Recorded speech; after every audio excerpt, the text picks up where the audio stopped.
Welcome back to today's economic news, where we dissect the stories that affect your wallet and your world. I'm John, and today we delve into a decision that's shaking up the country. President Donald Trump has officially designated fentanyl as a weapon of mass destruction. Now, don't let the specifics of that escape you. We are talking about a drug classification that could alter the landscape of national security policies in ways unseen before. This is not just an administrative move. It's an earthquake in the world of drug policy and national security. So why should you care? Because this decision translates to a massive expansion of governmental powers, the reallocation of taxpayer dollars, and potentially a significant impact on civil liberties. And let's not forget, implications here touch every corner of public health strategy, criminal justice systems, and international relations. The stakes are astronomically high, and believe me, you'll want to understand exactly what's at stake here before the clouds part and the dust settles. So before we plunge into the details of today's announcement, let's take a stroll down memory lane. Remember the 1970s? That's when the war on drugs was declared a campaign that promised to end drug addiction through law enforcement. Fast forward a few decades, and we see a landscape littered with policies that have evolved and sometimes devolved over time, mostly reacting to drug trends and the ever-changing public sentiment. It was the Comprehensive Drug Abuse Prevention and Control Act of 1970 and the later Controlled Substances Act that set the legal framework for how the U.S. handles illegal drugs. But then came the opioid crisis in the 2000s, a period that saw a tidal wave of addiction and death worsened by synthetic opioids like fentanyl. The heartbreaking statistics of overdoses and the violence tied to drug cartels, particularly from Mexico, have forced a broader rethinking of strategies. Trump's move to classify fentanyl as a WMD acts as a culmination point for all these historical layers.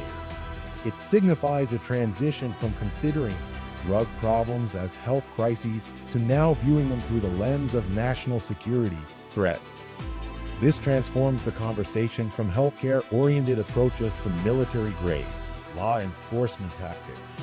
It's a paradigm shift, folks, a realignment of priorities that every concerned citizen needs to be aware of, and we are here to unpackage it. Now let's dive deep into the numbers, the hard facts that shape our discourse. Do you know how lethal fentanyl is? Just 2 milligrams can be fatal. Let that sink in. Picture that. Something so small causing such devastation. You've got annual reports pointing to 200,000 to 300,000 deaths tied to fentanyl. That's equivalent to eradicating entire cities off the map annually. It begs the question, what do we get in return for this loss? Because if we're tackling this with military might, as this WMD label suggests, then that's a hefty price tag for a solution that might very well not be a solution at all. Now, I can hear the politicians now. Today, I'm taking another step to protect Americans from the scourge of deadly fentanyl flooding into our country, says Trump. But my question is, do you really believe that militarizing a health crisis is the definitive answer? Are we so blinded by the urgency to act that we skip over the nuances, the human side, the call for treatment rather than punishment? Let's not forget the words of the administration. As President of the United States, my highest duty is the defense of the country and its citizens. On the surface, this sounds like a noble mission, but my friends, ask yourselves, are we truly defending the nation by casting this wide and heavy net, knowing full well that previous punitive measures have mostly failed? Think about it. Every dollar thrust into enforcement is a dollar pulled away from treatment and prevention. A dollar taken from you and me in the form of taxpayer funds. Sounds familiar?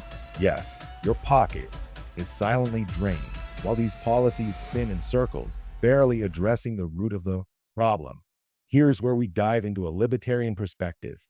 What we are seeing is a case of governmental overreach, plain and simple. This classification could expand surveillance, increase authoritarian policing, and erode civil liberties, all under the guise of keeping us safe. It's a cycle we've seen too often. Not to mention, this protection isn't protecting our wallets. As resources shift towards militarized law enforcement, focus drifts further away from personal and societal recovery from addiction. It embodies governmental incompetences, finest like trying to heal a wound by cutting deeper into it with each slash, all the while leaving citizens to pick up the tab. And worst of all, friends, it threatens the very fabric of our individual freedoms.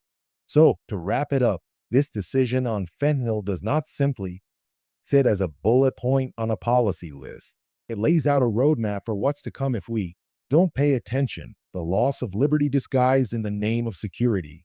If you're tired of paying for their mistakes, hit subscribe. Together, let's hold them accountable. Until next time, I'm John, and you're watching today's economic news.